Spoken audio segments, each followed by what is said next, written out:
Okay, welcome to the deep dive. Today we're digging into a review of the Nothora Pure Collagen Wand.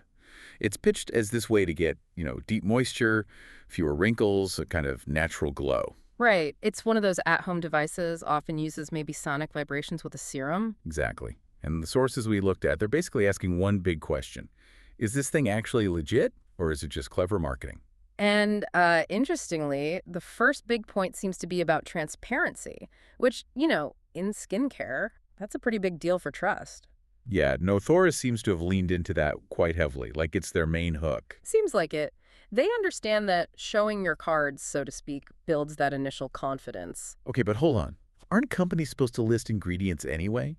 What made Nuthora's approach stand out in the sources? Was it more than just, no hidden surprises? Well, yeah, it's more than just the list. The sources suggest they gave real context, so you could actually check for specific allergens, maybe even look into where the ingredients come from. Ah, okay. So a deeper level of openness than just the bare minimum. Exactly.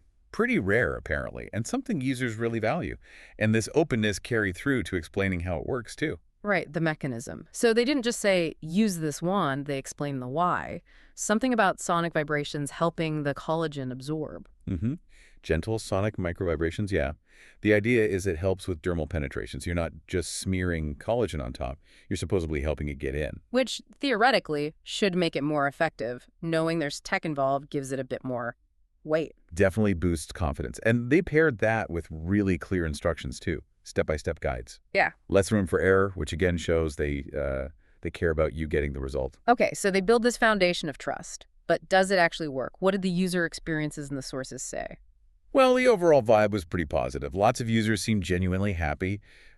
Consistent comments about softer, smoother skin. And people noticing, getting compliments. Yeah, that came up quite a bit. Unsolicited compliments, which is always a good sign, right? Absolutely. And what about using it? Was it easy?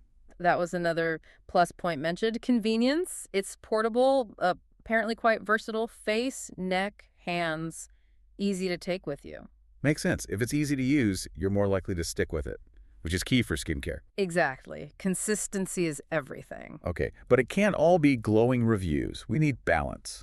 Did the sources mention any problems? Any criticism? Oh, for sure. Yeah, there were definitely some negatives flagged, but interestingly, they weren't always about the product itself, more about the logistics. Like what? Delivery issues. Yeah, things like delayed shipping, sometimes packages arriving with missing instructions, even some packaging damage that made people question if it was, the real deal. Authenticity concerns. Oof. Yeah, that can really damage perception.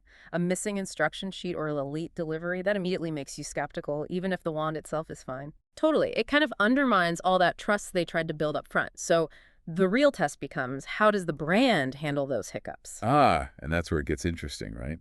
What did the sources say about Nothora's response? This seems to be where they shone, actually. The sources highlighted a really rapid response system. Oh, they didn't just ignore complaints. Quite the opposite. It sounds like they jumped on issues really quickly, offering solutions like tracking updates, reshipping products immediately, or offering refunds if something was genuinely wrong or lost. Okay, so proactive problem solving. Exactly. And that kind of quick, no-fuss response, it can actually turn a bad experience around. It shows they're listening and they care about fixing it. Right. It rebuilds that trust, maybe even strengthens it. Precisely. So the conclusion from the source material was pretty clear. Yeah, the product seems legit because of this combination, the transparency, the positive user results for most people, and this really strong customer service safety net. So the effectiveness isn't just the wand, it's the whole package. The brand's behavior backs up the product claims. That softer skin, that youthful glow people talked about, it's linked to trusting the company too. Mm-hmm. It all ties together. The operational side reinforces the product side. So connecting this back, Nothora's strategy here being open, explaining things, and fixing problems fast seems to be working for them. It validates their claims in a way just marketing hype can't. It makes the whole thing feel more genuine. Right.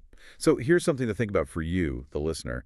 We see this brand succeeding with openness and quick fixes. If this becomes the standard people expect, total transparency, immediate solutions for you, what does that mean for other companies, especially those who maybe rely more on, say, secret formulas or just letting issues slide? How much does that fast, effective response really influence your trust in a brand? Something to chew on?